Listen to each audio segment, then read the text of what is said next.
The silent colony.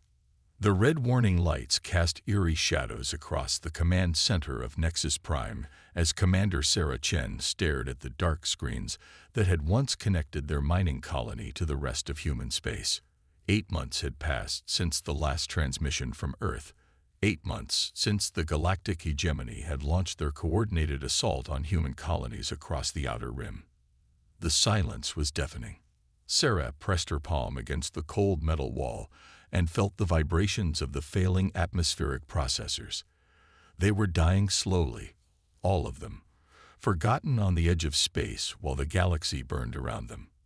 Nexus Prime had been built as a strategic mining operation, extracting rare minerals from the asteroid fields that surrounded their small planet. Now it felt more like a tomb. Dr. Marcus Webb entered the command center, his usually neat appearance disheveled after another 18-hour shift in the laboratories. His eyes were red from exhaustion, but there was something different in his expression today, something that made Sarah turn away from the dead communications panel. "Commander," Marcus said, his voice carrying a note of excitement that hadn't been heard in months. "I think I found something." Sarah raised an eyebrow. After months of failed attempts to boost their communication range, to find some way to reach Earth or any other human settlement, she had learned not to get her hopes up. But Marcus was their best scientist, and if anyone could find a solution, it would be him. "Show me," she said simply.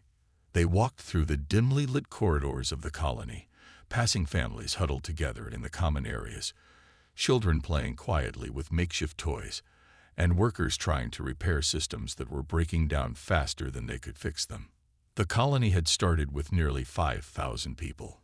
Now, after diseases, accidents, and the constant stress of isolation, fewer than 3,000 remained. Marcus led her to the deepest level of the colony, to a section that had been sealed off since construction. "I was reviewing the original blueprints," he explained as they descended, "looking for anything we might have missed, any system we could cannibalize for parts. That's when I found it." They stopped before a heavy blast door that Sarah had never seen opened. Marcus input a code on the access panel, and the door hissed open, revealing a chamber filled with equipment that looked nothing like the standard colony technology. "What is this place?" Sarah asked, stepping inside. "According to the classified files I finally managed to decrypt, this is a beacon protocol chamber," Marcus explained, his voice filled with wonder. "Earth installed these in colonies throughout the Outer Rim, but kept them secret. They're not just communication devices, Sarah. They're quantum entanglement transmitters, capable of instantaneous communication across any distance." Sarah felt her heart skip a beat. "You mean we can contact Earth?" "Not just contact," Marcus said, moving to a console covered in dust. "We can send a full data package, including our exact coordinates, colony status, everything. But there's a catch." There was always a catch. Sarah waited. "The power requirements are enormous. We'd have to shut down life support for the entire colony for at least 6 hours to build up enough charge. And once we activate it, the energy signature will be visible to anyone monitoring this sector." Sarah understood immediately. The hegemony forces that had been systematically hunting down human settlements would detect the beacon the moment it activated. They would come, and they would come in force. "How long would we have?" she asked. "Best case scenario, 12 hours before they arrive. Worst case, 4. Sarah closed her eyes and made the calculation that every commander dreaded. Risk everyone for a chance at salvation, or accept slow death in safety. When she opened her eyes, her decision was made. Do it. The next few hours were a blur of activity. Lieutenant Jake Torres, their communications officer, worked with Marcus to prepare the beacon while Sarah coordinated with the colony's department heads. They would shut down all non-essential systems, move everyone to the emergency shelters deep underground, and pray that Earth was still listening. Maya Singh, a young engineer who had shown remarkable ingenuity in keeping their failing systems running, approached Sarah as the final preparations were being made. "Commander," Maya said, her voice steady despite her youth, I've been working on something, just in case. She led Sarah to her workshop, where she had been quietly assembling what looked like a collection of mining equipment and spare parts. Automated defense drones, Maya explained. They're not much against a real military force, but they might buy us some time. I've programmed them to use the asteroid field as cover. Sarah looked at the young woman with new respect. Even facing impossible odds, the human spirit found ways to fight back. How many can you deploy? 15 are ready now. I can have another 10 operational in 6 hours. Do it. As the colony prepared for what might be their final hours, Marcus made the final adjustments to the beacon. The massive device hummed to life, drawing power from every available system. Lights dimmed throughout the colony, and the temperature began to drop as the heating systems shut down. Sarah stood in the command center with her senior staff, watching as the beacon charged. The energy readings climbed steadily while their life support systems showed critical warnings across every display. Beacon at full power, Marcus announced. Initiating transmission in 3, 2, 1. The entire colony shuddered as the beacon discharged, sending its desperate message across the void of space in a burst of quantum energy that defied the normal laws of physics. For a moment, Sarah allowed herself to hope. Transmission complete, Jake announced. The message is away. And our unwelcome guests? Sarah asked. Torres checked his sensors. 2 hegemony scout ships just changed course. They're heading our way, estimated arrival in 8 hours. Sarah nodded grimly. They had bought themselves some time, but not much. All departments prepare for siege conditions. Move all civilians to the deep shelters. All able-bodied colonists report to defensive positions. As the colony transformed from a mining operation into a fortress, Sarah couldn't help but wonder if anyone on Earth was still alive to receive their message. The galaxy had been at war for over a year, and human colonies had been falling one by one to the hegemony's superior numbers and technology. But even if no one heard them, even if they were truly alone, they would not go quietly. That was what separated humanity from the other species in the galaxy. When pushed to the edge, when faced with extinction, humans didn't surrender. They fought. The next few hours passed in tense preparation. Maya's defense drones were deployed throughout the asteroid field, their crude but effective weapon systems primed for combat. The colony's few military-grade weapons were positioned at strategic points, and volunteers were trained in basic combat techniques. Sarah found herself on the observation deck, looking out at the stars that had once seemed so full of promise. Somewhere out there, Earth continued its ancient rotation around the sun, but whether it still harbored human life was a mystery that might never be solved. Commander, Torres called over the intercom. We're detecting multiple contacts on long-range sensors, 3 hegemony cruisers, and at least a dozen escort vessels. Sarah's heart sank. They had expected a small patrol, not a full battle group. The hegemony was taking no chances with this human settlement. Time to contact. 4 hours, 30 minutes. Sarah keyed the colony-wide communications system. This is Commander Chen. We all knew this moment would come. In a few hours, we'll face an enemy that outnumbers and outguns us. They expect us to surrender, to beg for mercy. They don't understand what it means to be human. Her voice carried through every corridor, every shelter, every defensive position in the colony. We came to this distant world not as conquerors, but as explorers. We built something beautiful here, something worth defending. Today, we stand not just for ourselves, but for every human who has ever dared to reach for the stars.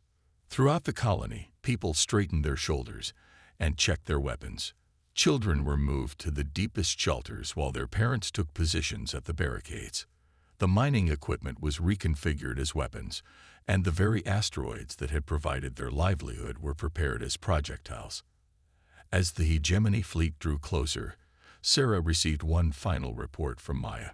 Defense grid is online, Commander. It's not much, but we'll make them pay for every meter. Sarah smiled grimly. That was the human way. No matter how dark the odds, No matter how powerful the enemy, humanity would make them pay. The question that haunted her as she watched the approaching enemy fleet was simple. Had anyone heard their call? Was Earth still out there, still fighting, still remembering its children scattered among the stars? In just a few hours, they would have their answer. Either rescue would come, or they would face the darkness alone. But they would face it as humans, with courage, ingenuity, and the unbreakable determination that had carried their species from a single world to the stars themselves. The galaxy had forgotten them, abandoned them, left them to die in silence. But Sarah Chen and the people of Nexus Prime would remind the universe of one fundamental truth. Humanity never goes quietly into the night. Earth remembers. Admiral Victoria Cross stood in the war room of Terra Station, Earth's primary orbital defense platform, staring at a holographic display that showed the scattered remnants of humanity's interstellar empire. Red markers indicated colonies that had gone silent, yellow showed those under attack, and precious few green dots remained to represent free human worlds. The Galactic Hegemony's campaign had been devastatingly effective, but they had made one critical mistake. They had assumed that Earth's silence meant defeat. "Admiral," called out Lieutenant Commander Harrison from the communications station, "we're receiving a beacon protocol transmission. It's coming from Nexus Prime." Victoria's blood ran cold. The beacon protocol was reserved for only the most desperate situations, and the power requirements meant that any colony using it was likely facing extinction. She had helped design those systems herself, back when humanity still believed the galaxy was large enough for peaceful coexistence. "Put it through," she ordered. The holographic display shifted, showing the face of a woman Victoria didn't recognize, but whose eyes carried the unmistakable weight of command. The transmission was brief, professional, and heartbreaking. "This is Commander Sarah Chen of Nexus Prime Colony. We have been without contact for 8 months. Colony population down to 3,000 souls. Hegemony forces are systematically hunting human settlements in this sector. We are under immediate threat of attack. If anyone receives this transmission, please know that we fought to the end. Long live humanity." The transmission ended, leaving the war room in stunned silence. Victoria felt a familiar rage building in her chest, the same fury that had driven her through the academy, through the early years of exploration, through the first contact disasters that had led to this war. "Analysis," she ordered. Captain Rex Morrison, her tactical advisor, stepped forward. "Nexus Prime is in the Kepler sector, approximately 47 light-years from Earth. Based on the transmission timestamp and their reported situation, I estimate they have less than 12 hours before hegemony forces arrive. Can we reach them in time?" Victoria asked, though she already knew the answer. "Not with conventional drives," Rex replied. "Even our fastest ships would take weeks to reach their position." Victoria turned to face the assembled officers. "Gentlemen, ladies, I think it's time we showed the galaxy what humanity has been building in our moment of silence." She moved to a console and entered her command codes. Throughout Terra Station, sealed blast doors opened for the first time in 2 years, revealing chambers that had been hidden even from most of Earth's military leadership. The holographic display changed to show Earth's solar system, but now it revealed something that had been invisible moments before. Hidden among the asteroid belt, cloaked behind planetary bodies, scattered throughout the outer system, were ships. Not just ships, but an armada the likes of which the galaxy had never seen. Hundreds of vessels, each one incorporating technology that pushed the boundaries of known physics. "Project Prometheus," Victoria announced. While the galaxy tore itself apart, while our colonies fell silent one by one, Earth has been preparing. We let them think we were broken, defeated, forgotten. We let them believe their own propaganda about human weakness. Captain Morrison smiled grimly. "How many ships are ready for immediate deployment?" 237, Victoria replied, "including the Defiant Dawn." A murmur went through the war room. The Defiant Dawn was humanity's first true battleship, a vessel that incorporated recovered alien technology, advanced artificial intelligence, and weapons that had been theoretical until recently. It was also completely untested in actual combat. "Admiral," called out Commander Sarah Kim from the tactical station. "I'm showing massive energy signatures throughout the hegemony territories. They're mobilizing everything they have." Victoria nodded. "They received the beacon transmission too. They know we're coming." She activated the fleet-wide communication system, and her voice was transmitted to every ship in the hidden armada. "This is Admiral Cross. For over a year, we have watched our colonies fall, our people scattered, our civilization pushed to the brink of extinction. We have been patient. We have been quiet. We have been preparing." On ships throughout the solar system, crews that had trained in secret for months began their final preparations.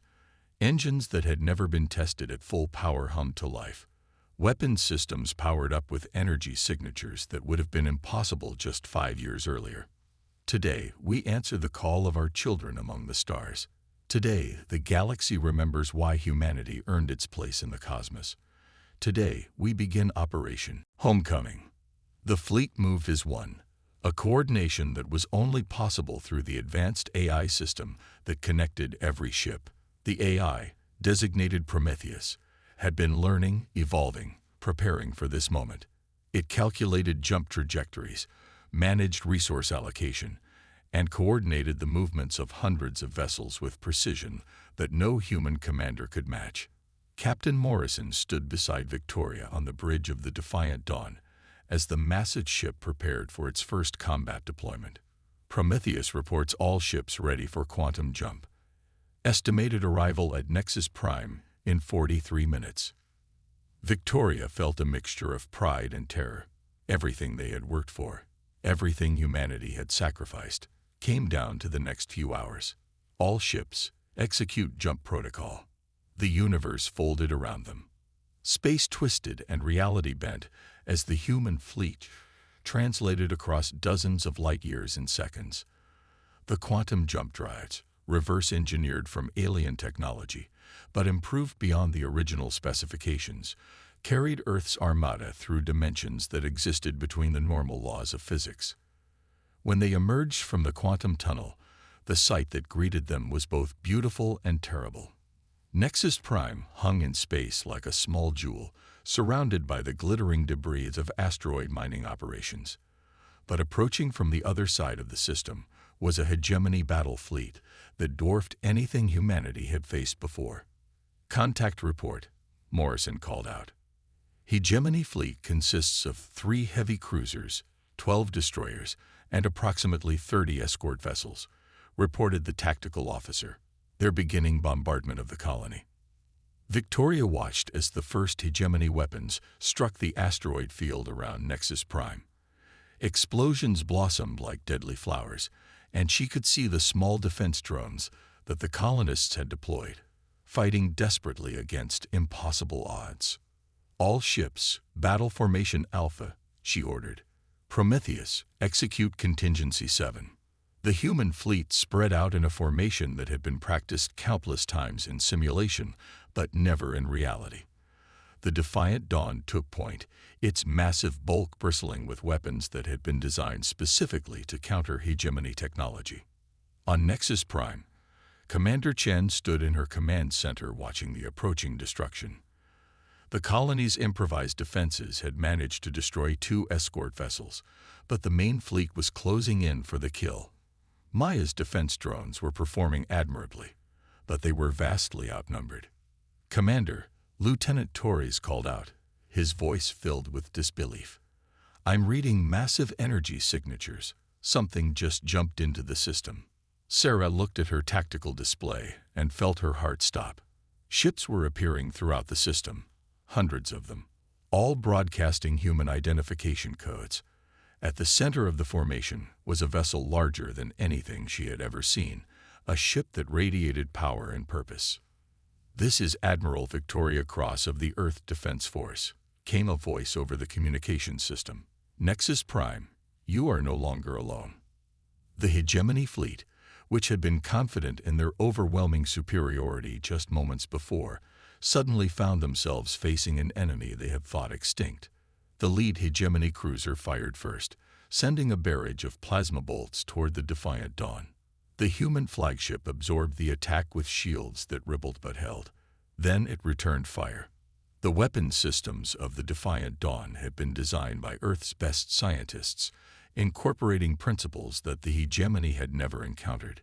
Instead of traditional energy weapons, the ship fired concentrated beams of exotic matter that ignored conventional shields and armor. The hegemony cruiser simply ceased to exist. Throughout the system, the battle began in earnest.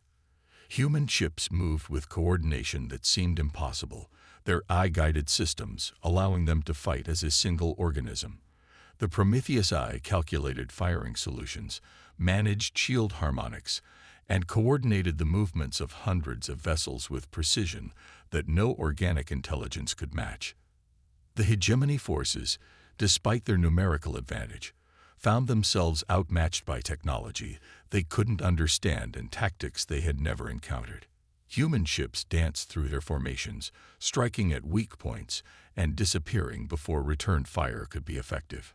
On the surface of Nexus Prime, Sarah Chen watched the space battle with tears streaming down her face. The colonists who had gathered in the shelters began to emerge, pointing at the sky where human ships were systematically dismantling an enemy fleet that had seemed invincible just minutes before. "Maya," Sarah called to the young engineer. "Are you seeing this?" Maya Singh stood beside her commander, watching as her simple defense drones were joined by the most advanced military technology humanity had ever produced. "Commander," she said softly, "I think Earth remembered us after all." The battle, which the hegemony had expected to be a simple extermination, turned into a rout. Within 2 hours, the alien fleet was either destroyed or fleeing back to their own territories. The human armada had suffered minimal casualties, a testament to their superior technology and training. Admiral Cross established communications with the colony, and her image appeared on screens throughout Nexus Prime. "Commander Chen, on behalf of Earth and all free humans, I apologize for the delay. We've been preparing for this moment." Sarah felt a weight lift from her shoulders that she hadn't even realized she'd been carrying. "Admiral, we never lost faith. We knew Earth would answer." "The galaxy thought we were finished," Victoria replied. "They believed their own stories about human weakness, about our inability to stand against superior numbers and technology. They forgot the most important thing about humanity." "What's that, Admiral?" Victoria smiled, and it was not a gentle expression. "We learn, we adapt, we never give up, and we never, ever leave our people behind." The transmission ended, but the message was clear. Earth had returned to the galactic stage, and they had brought weapons and technology that would reshape the balance of power. The hegemony's campaign of extermination was about to become a fight for their own survival. As the human fleet began rescue operations around Nexus Prime, Admiral Cross sent a message that would be received by human colonies throughout the galaxy, broadcast on frequencies that even the hegemony couldn't block. "This is Earth calling. To all human settlements, all free colonies, all those who thought they were forgotten. We heard your call. We are coming. The galaxy tried to silence us, tried to erase us from the stars. They failed. Humanity is back, and we're bringing the future with us. On 1,000 worlds, in hidden bunkers and desperate colonies, humans looked up at the stars and smiled. Earth had remembered them. Earth was coming. And the galaxy was about to learn why humanity had earned its place among the stars through courage, ingenuity, and an unbreakable determination to survive and thrive, no matter what the universe threw at them. The age of human silence was over. The age of human vengeance had begun.